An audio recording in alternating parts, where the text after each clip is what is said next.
आदाब नाजरीन, भारत एक्सप्रेस उर्दू में आपका खैर मकदम है। मैं हूं Nisar Ahmed Khan. Chandigarh senior deputy mayor और डिप्टी मेयर के लिए हुए इलेक्शन में बीजेपी ने दोनों सीटों पर जीत हासिल कर ली है। बीजेपी ने कांग्रेस और आम आदमी पार्टी के मुश्तरका उम्मीदवार को हराकर यह जीत हासिल की है। सीनियर डिप्टी मेयर पर बीजेपी के उम्मीदवार कुलजीत सिंधु ने जीत हासिल की। बीजेपी के हक में 19 वोट डाले गए, जबकि इंडिया अलायंस के उम्मीदवार गुरप्रीत गाबी को 16 वोट मिले, जबकि अलायंस का एक वोट मनसूख यानी इनवैलिड करार दिया गया। बताया जा रहा है कि स्याही फैलने की वजह से एक वोट इनवैलिड हुआ था। तकनीकी वजह से इनवैलिड हुए इस वोट को सभी पार्टियों को दिखाया गया। वहीं डिप्टी मेयर के ओहदे पर बीजेपी उम्मीदवार राजेंद्र सिंह ने जीत दर्ज की। उनका मुकाबला इंडिया अलायंस के उम्मीदवार निर्मला देवी से था। इलेक्शन में 19 वोट मिले हैं, जिसमें बीजेपी के 17, अकाली दल का 1 और 1 वोट बीजेपी के एमपी यानी किरण खेर जो चंडीगढ़ के रुकने पार्लियामेंट हैं, उनका वोट शामिल है। जबकि इंडिया अलायंस को कुल 17 वोट मिले हैं, जिसमें आम आदमी पार्टी के 10 और कांग्रेस के 7 वोट शामिल हैं। बीजेपी की इस जीत से इंडिया अलायंस को जबरदस्त झटका लगा है, लेकिन इस जीत में आम आदमी पार्टी के 3 बागी काउंसलरों ने ही अहम किरदार अदा किया है। इस दरमियान म्यूनिसिपल कॉरपोरेशन में जमकर हंगामा आराई भी हुई।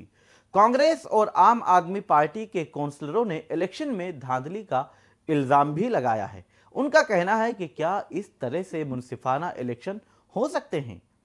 नताइज के ऐलान के बाद यानी रिजल्ट के ऐलान के बाद इंडिया अलायंस और बीजेपी के काउंसलरों के दरमियान जमकर बहस भी हुई।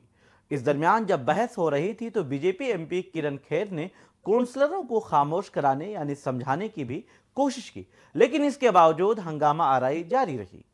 ऐवान में हंगामा होता रहा जब बतौर returning officer mayor Kuldeep Kumar ने काउंटिंग से पहले आम आदमी पार्टी के एक काउंसलर को अपने पास बुला लिया था, जिस पर बीजेपी के काउंसलरों ने एतराज जाहिर करते हुए हंगामा आराई की और सवाल उठाया।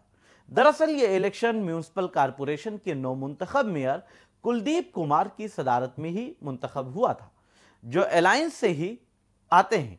वोटिंग से पहले आम आदमी पार्टी और कांग्रेस जीत का दावा कर रही थी, लेकिन नतीजे बीजेपी के हक में आ गए और उन्हें हार का सामना करना पड़ा।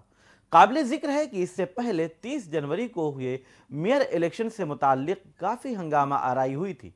रिटर्निंग ऑफिसर के जरिए अपोजिशन के वोट को इनवैलिड करने की बात भी सामने आई। इसका वीडियो सोशल मीडिया पर काफी वायरल हुआ। इसके बाद यह मामला सुप्रीम कोर्ट तक पहुंच गया था। रिटर्निंग ऑफिसर अनिल मसीह के मुताबिक मेयर के इलेक्शन में बीजेपी के उम्मीदवार मनोज सोनकर ने जीत हासिल की थी, जिस पर आम आदमी पार्टी कांग्रेस अलायंस ने एतराज जाहिर करते हुए धांधली का इल्जाम लगाया था। अलायंस के लीडरान का इल्जाम था कि रिटर्निंग ऑफिसर अनिल मसीह ने इलेक्शन में बदउनवानी की है और उन्होंने खुलेआम जानबूझकर बीजेपी को जिताया है। किसी अफसर के जरिए ऐसा करना जमहूरियत का कत्ल है। दरअसल इंडिया अलायंस के काउंसलरों के 8 वोटों को गैर कानूनी या इनवैलिड करार दिया गया था। इस मामले में अदालत ने 20 फरवरी को नतीजा गैर कानूनी करार देते हुए रिटर्निंग ऑफिसर अनिल मसीह को सख्त फटकार लगाई थी और आम आदमी पार्टी के उम्मीदवार कुलदीप कुमार को फातेह करार दिया था। बहरहाल मेयर ओहदा तो बीजेपी से छिन गया था, लेकिन बीजेपी ने सीनियर डिप्टी मेयर और डिप्टी मेयर ओहदे के लिए जीत हासिल करके इंडिया अलायंस को बड़ा झटका दे दिया है। बीजेपी के इस जीत में अहम किरदार आम आदमी पार्टी के 3 बागी काउंसलरों ने ही अदा किया है, जिन्होंने गुज़िश्ता माह सुप्रीम कोर्ट के फैसले से एक दिन पहले ही बीजेपी का दामन थाम लिया था।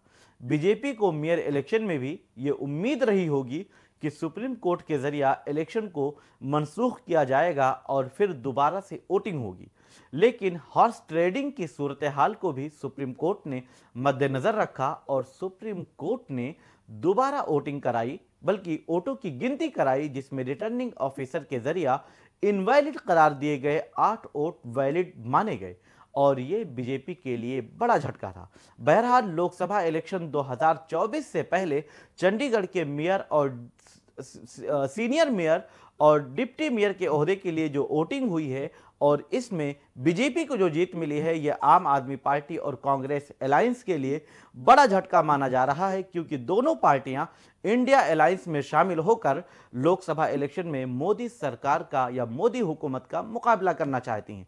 लेकिन इस झटके के बाद बीजेपी को एक तरह से मजबूती मिलेगी।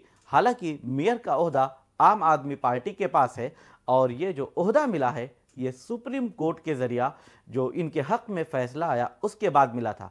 बहरहाल लोकसभा इलेक्शन से पहले बीजेपी को मजबूती जरूर मिली है। आप देखते रहिए भारत एक्सप्रेस उर्दू और मुझे दीजिए इजाजत।